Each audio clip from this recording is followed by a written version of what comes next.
In today's video, we are going to be replacing brake pads on a 2010 Chevy Traverse. Okay, first things first, jack up the car. And I don't know if you can actually see, but it is jacked up. Second, okay, maybe I should back up a little bit. If you do not have your own impact gun, break the lug nuts free before you jack it up. I have an impact gun, so I can jack the car up and then take off the lug nuts. So next step, taking off the lug nuts. The lug nuts on this Chevy Traverse, you can use a 7/8 or a 22 millimeter. 7/8 definitely fits a little bit better. The 22 millimeter is pretty tight. Or you can just use your tool that comes with the jack in the car, if you still have it.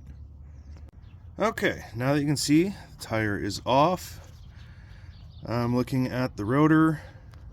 There's definitely some wear on it. I'm not seeing any excessive cracking or any real bad wear spots. A lot of people will tell you you need to take it to a shop so they can turn them. And I do recommend that if you have the time and the money. If you do not, then as long as you don't see a bunch of excess wear, you put the new brake pads on and it's gonna work. So now that we got that off, we've looked at it, we don't see any excessive wearing. We have a little bolt here and a little bolt down here that we need to take off.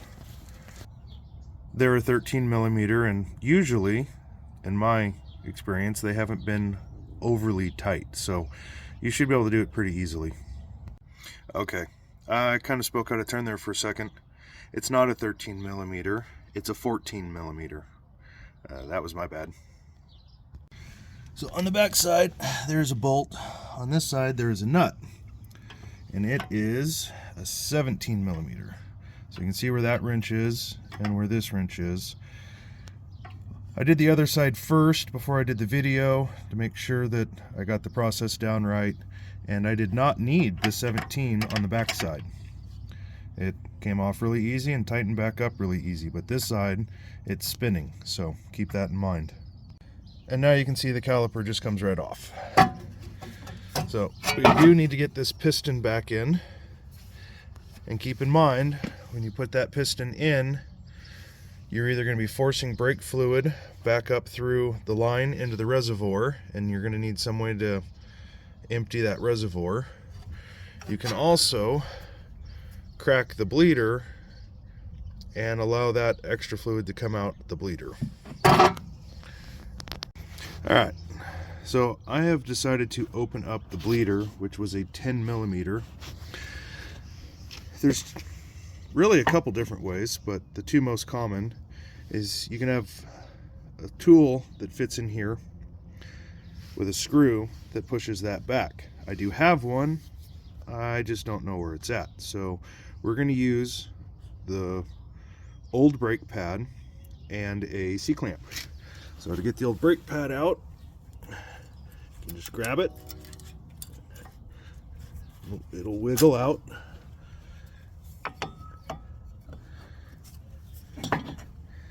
And you can just put it there. Grab your C-clamp. Now this C-clamp's a little big for this, but it still works. And you just slowly screw it in until it bottoms out. Now that you got that in, you want to just kind of clean this all off. And you want to pull this other brake pad out, which just slides out just like the first one did. And this one brought the bottom clip, so just put the clip back in.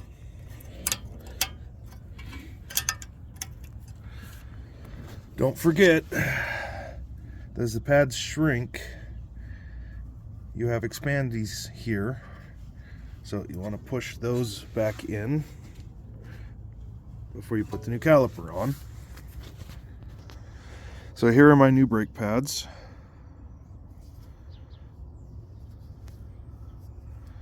This one, you'll see, has this little metal clip on it.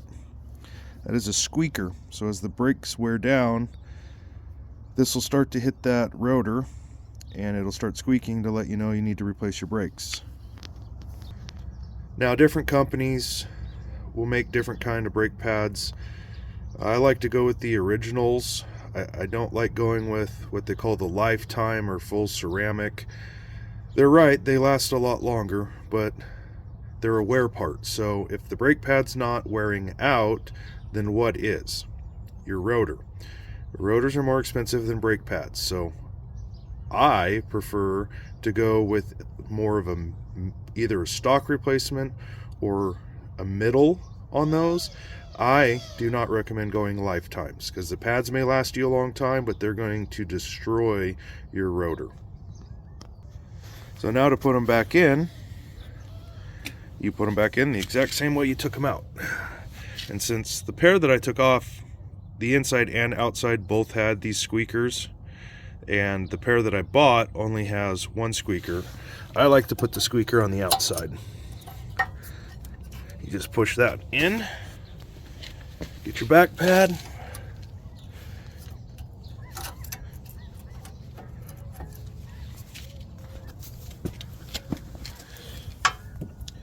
back pad, just do the same thing, push it in, make sure that they're both in there nice and tight, touching the rotor. And your caliper, if you did everything right, should fit right on it. Now if it does not, then you either didn't push the plunger in far enough or you haven't pushed these adjusters back in far enough. Then you just put the bolts back in and tighten it back up. If you are going to be replacing the calipers with your brake pads, if you got one that's sticking, I wanted to add and let you guys know that there is a right side caliper and a left side caliper. And the easiest way to tell if you got the correct one is where the bleeder is. So this is the driver's side rear. You can see the bleeder right here is at the top. If you get one, whether you forgot to look at the bottom or the parts store didn't get you the right one, if this would have been the passenger side caliper, this bleeder will end up down here. And why is that so important? Because you have to bleed the air out of the system. And for air to get out of the system, air floats to the top. So to make sure you always have the right side that you're working on, your caliper bleeder should always be at the top of your fluid reservoir for your caliper. Now I know I'm going to get a lot of hate from some of the mechanics saying, oh, you really need to turn those rotors. Well, through experience, if the rotor's still in decent shape, you don't have a lot of wear, no you don't. And if you have some little ridges, I guarantee you those brake pads will form to the little ridges that are in there. So there's that. Now that everything's back on and tight, all you gotta do is put the tire back on, snug up the lug nuts, lower it down, and then torque your lug nuts. Please torque your lug nuts. If you do not have a torque gun, then tighten them, snug them up really good, and then go to your local tire shop and ask them if they would please double check the torque on your lug nuts. That is one thing that is very important. I will cut corners in some spots that I know that corners can be cut, but you do not want your wheel coming off while you're going down the freeway at 80, 85 miles an hour. Trust me, it's not fun. I've had that happen. No fault to my own, but it's not fun. You don't want that happening. So make sure that you torque your lug nuts. And for the 2010 Chevy Traverse, I will post it right here, but it's also 140 foot-pounds of torque. Thank you guys for watching. Oh, I almost forgot to add. Now that you have put your new brake pads on, both sides and the rear, you've pushed those plungers in, you are going to have slack in them. Before you go anywhere, once everything is all done, you need to start your car up and hit the brake pedal quite a few times until you feel it really start firming up. You do not want to do this project and then start driving down the road and then go to hit your brakes, because you're not really going to have any, because it's going to take a little bit for those plungers to pull up that slack. So make sure once you're done, start your car, pump the brakes until you have a firm, normal feeling brake pedal. Thank you guys for watching. If you guys want to see more, I have different folders, watch lists that you guys can check out. I got a boat project going on.